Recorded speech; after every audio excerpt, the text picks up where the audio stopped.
HTC's argument for the 10 is rather interesting. The company claims that general smartphone sales are down because the wow factor is gone. The strategy with the 10 is to challenge that, and it's time to see if all the obsession walks the talk. I'm Jaime Rivera with Pocket Now, and this is our review of the HTC 10.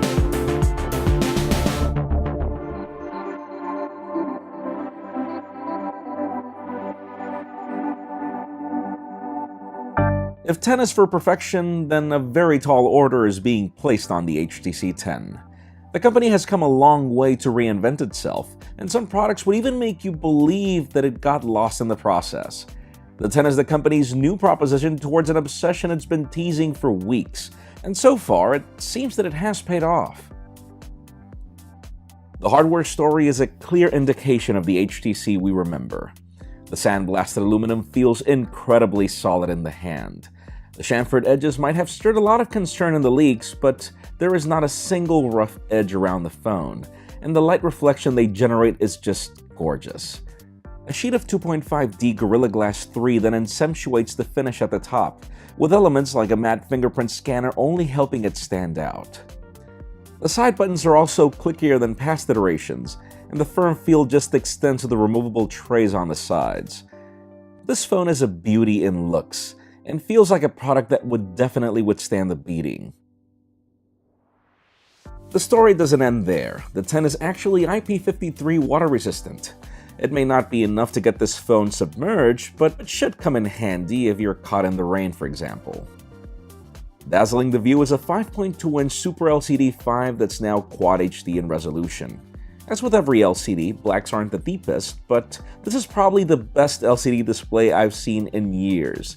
Color accuracy is top-notch, and the brightness is good enough for direct sunlight. HTC also decided to return to capacitive keys at the bottom, meaning that the display is fully used for content consumption. The buttons include a software tweak that allows you to toggle the menu when hard-pressed, and you can also set these to remain active along with the display. Other changes sadly included the miss of HTC's famous IR blaster, which is now replaced by a headphone jack mounted at the top, for better or for worse. And while we're talking audio, the most interesting change came with the approach to boom sound. We have a built-in DAC for studio quality 24-bit high-res audio, but instead of two front-firing speakers, we get a tweeter at the top and then a woofer at the bottom. Sound is very crisp, though loudness depends on the content, where you'll probably notice that theater mode isn't as loud for YouTube than the music mode for whenever you're playing audio. I figured the best way to examine that conversation. Still, what I love most is that covering the speakers won't muffle the audio, something that's completely rare for a smartphone. The killer feature on this phone is the 16-megapixel front. Boom Sound continues to support Dolby Audio. It now extends to enhance applications on a system-wide level, and you can even set personal audio profiles when using headphones. Sadly, US customers won't receive the high-res audio headphones in the box, which I highly suggest you give a try. Powering the show is a Snapdragon 820 processor matched with 4 gigs of RAM and 32 gigs of storage that's expandable via microSD. There are some interesting tweaks to the display to improve responsiveness, and software enhancements even boost launch times. The result is a very fluid experience, with a phone that hasn't bogged down even with the 160 applications loaded. The same experience extends to graphics-intensive games, with fast load times and speedy performance all around. The aluminum does get a little warm after the first 10 minutes of gameplay, but nothing that would really hinder the experience. Overall, the HTC that spent 2 years cutting corners is now gone. By now, you've probably noticed that there is no such thing as compromise in hardware all around. Since we started talking about software, let's just say that a lot has changed. If you dig within the settings, you won't even find the version of Sense. HTC is calling this a unified and polished user experience and has joined forces with Google to fight fragmentation. It starts with eliminating bloat. HTC has decided to ditch duplicates in software and pick the best of both worlds when compared to stock Android. So, instead of 2 calendar applications, there's just Google Calendar. Instead of 2 camera applications, there's just the HTC Camera. Instead of 2 galleries, there's just Google Photos. We like that HTC kept the launcher since it continues to be one of the most polished and includes the best widgets in addition to great theming capabilities. The company does need to take a full step into improving its use of Quad HD with a denser grid of icons in the home screen. Instead, we see a new freestyle theme that lets you toggle elements within as app launchers. You can also place app icons anywhere you want.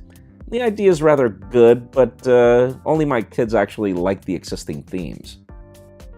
Blink Feed is back with faster responsive times, but if it's not your thing, don't worry, it's still removable. HTC Connect has also received some interesting enhancements by supporting Apple's AirPlay out of the box, a first we've ever seen in Android.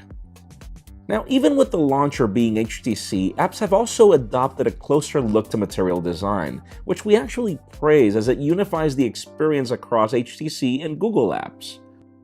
With the company's commitment to 15 days of software updates, the new change only makes the process easier for the team to change it. HTC also includes a new Boost Plus service that should be available for all Android phones very soon. In a nutshell, it helps you quickly boost your phone's performance by eliminating bloat and the necessary cache in a few seconds, something very useful. To complement the software, the company continues to support lock screen gestures, and there's a new Ice View case that takes full advantage of them.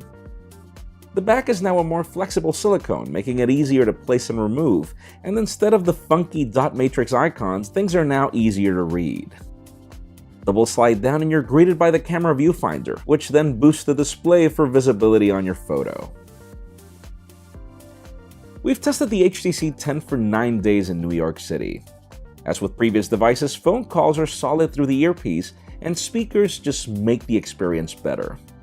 Data speeds on AT&T sadly depend on where you are, but this phone is really good at retaining wireless signals in the toughest of places. The company claims up to 2 days of battery life, but we didn't have really high hopes for the 3000 mAh power pack. No, the results didn't go as far, but they were above average, with a solid 24 hours of use before the phone called it quits and 4.5 hours of screen on time. Even better, the charger bundled in the box is now capable of Quick Charge 3.0, going from 0 to full in a little more than an hour. The camera experience is where things are almost there. HTC has spent years calling its camera revolutionary, but with specifications that didn't really meet the standard. Today, hardware is finally there thanks to a 12 ultrapixel camera with f1.8 aperture and optical image stabilization.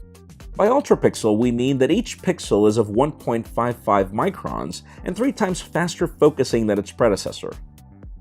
Photos during the day are gorgeous, with deep color saturation and contrast. The new user interface is simplistic and includes quick access to different modes that include a Pro feature for full manual controls. The only problem is actually something that HTC can fix. The software seems to need a little more tweaking in the focusing front. The system acknowledges focus through a green indicator in sound, but the camera hasn't really focused 50% of the time. During the day, this isn't really a problem, but during the night, it does fumble a lot. That being said, we received 2 software updates during our review period, and the camera has become very snappy at night. The selfie 5-megapixel shooter is also of 1.34 microns as well, all tucked under an 86-degree wide-angle lens.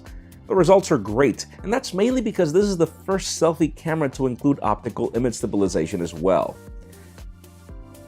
That combo of stabilization is clearly evident in video. This would be the perfect vlogging camera thanks to that, and even though stabilization isn't as aggressive as the Galaxy S7, it performs far better than average. Overall, when it comes to the camera, the hardware is here. All it needs is a little more software tweaking for it to reach a perfect 10.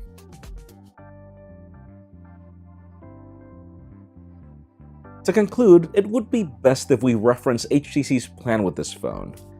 Calling this a perfect 10 is subjective as needs vary per user.